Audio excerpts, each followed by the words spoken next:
কই গো, তোমরা সবাই কেমন আছো? আজকে তোমাদের জন্য আরো একটা আমার ছাদ বাগানের ভিডিও নিয়ে চলে এসেছি। আমার ছাদ বাগানে পুঁইশাকগুলো বেশ কয়েকদিন ধরে দেখছি বড় হয়েছে। তো ভাবলাম পুঁইশাক দিয়ে আজকে কিছু একটা করা যাক। তো পুঁইশাক, আলু, কুমড়ো দিয়ে আজকে মাছের মাথা দিয়ে চচ্চড়ি করব। তো মাছের মাথাটা 1 ঘন্টা ধরে লবণ আর হলুদ দিয়ে মাখানো ছিল। সেটা ভালো করে তেলে ফ্রাই করে নিয়ে তারপর ওই তেলেই আমি 5 ফোড়ন, শুকনো লঙ্কা, তেজপাতা ফোড়ন দিয়ে নিয়েছি।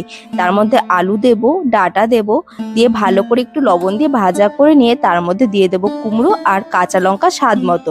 তারপর লবণ, কাশ্মীরি লাল লঙ্কার গুঁড়ো, হলুদ গুঁড়ো, জিরে ধনে গুঁড়ো দিয়ে ভালো করে একটু ভেজে নিয়ে তার মধ্যে দিয়ে দেবো এই পুঁই শাকটা যেটা কেটে রেখেছিলাম। সেটা 2-3 মিনিট সাঁতলে নেব, মানে পাতাটা যতক্ষণ না একটু মজে আসছে। তার মধ্যে নর্মাল মানে ঠান্ডা জল দেবো, দিয়ে ভালো করে একটু ফুটিয়ে নিয়ে দিয়ে দেবো মাছের মাথা।